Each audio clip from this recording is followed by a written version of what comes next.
And then you have the monetization aspect of it where you like sell Mm-hmm. other items. Yep. That's a big avenue for Mm-hmm. creators. What do Yeah. you think about that? If that was able to be targeted, and I think we were talking about this last time with when we were talking about rice gum, and where if they were able to really start promoting that with like retargeting audiences and being able to just hone in on those type Going of back audiences. and Yeah. yeah. So some creators might say, why don't I just, continue promoting it in my Mm-hmm. videos because I already have the views. Why pay to get back in front of them? Yeah. Yeah. Yeah, I think it's touch points at that point. It's really just the amount of times that you can show. I mean, that's why frequencies are so important with Right. Facebook ads. Yeah. But let's say they go to another person's channel. Now you can get your like merch showing on their channel. Oh, you mean retargeting them through Yeah. Other people's channels. Oh, exactly. That'd be genius. Yeah.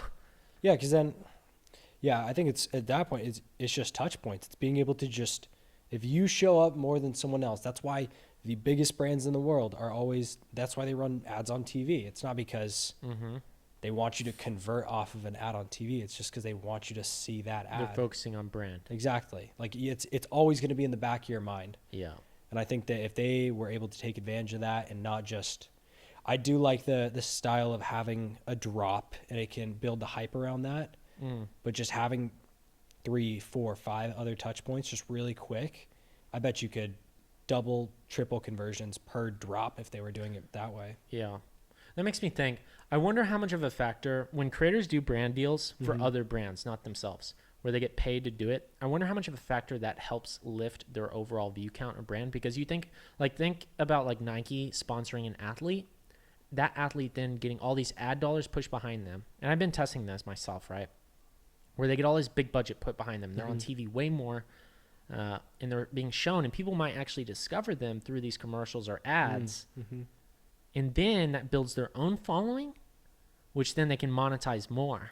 Nike can. That's my Or- outside Nike, the creator. I see what you're because saying. the brand is putting up budget, and so they grow. Yeah. Like I have a sponsor for my TikTok, and literally, it's called Taylor Brands, right? So and Good logos.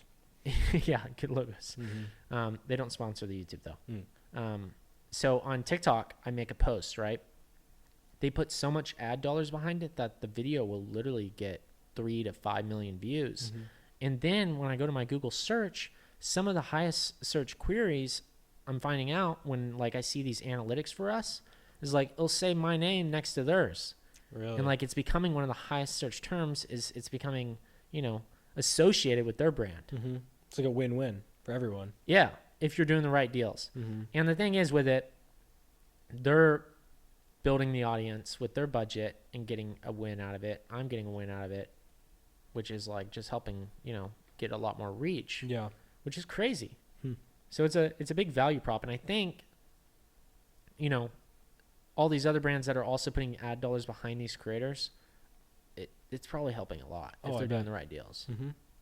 And that kind of falls back into the like CPM category. It's like if you're able to like if there's another creator that's making more fun content or just throwing it out there, just like a prank video, they would not sponsor Tailored Brands because that wouldn't make sense for their audience. But for you in the marketing space, that might pay more because it's more of a niche space. Totally. And there's a lot more influx of cash in that space. Exactly. Because So you have businesses putting up money. And it's finding that Yeah.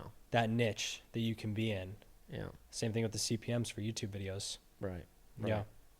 Yeah. I mean, really any niche you could, once you start to really figure out the whole thing, there's going to be some brands there that are going to have the big bucks. But yeah, there's probably definitely more lucrative ones than others for sure, I would say. Yeah. That's kind of the different part about TikTok too, is that it really doesn't matter what type of creator you are. If you can create the right content for someone in a branded post or branded content as a creator, you could really create an ad for any brand if you're able to kind of just maybe follow a script, or maybe not for like a larger brand, but really maybe a smaller brand starting up, and that can really that can create new jobs for people. So do you think we should do a training on organic TikTok? Oh yes, Of course. I mean, you've 2022? seen it. People sell out with posts, Yeah. 1 or 2 posts. Yeah. So I mean, in Mhm. less than a year, grew to about 115,000 followers.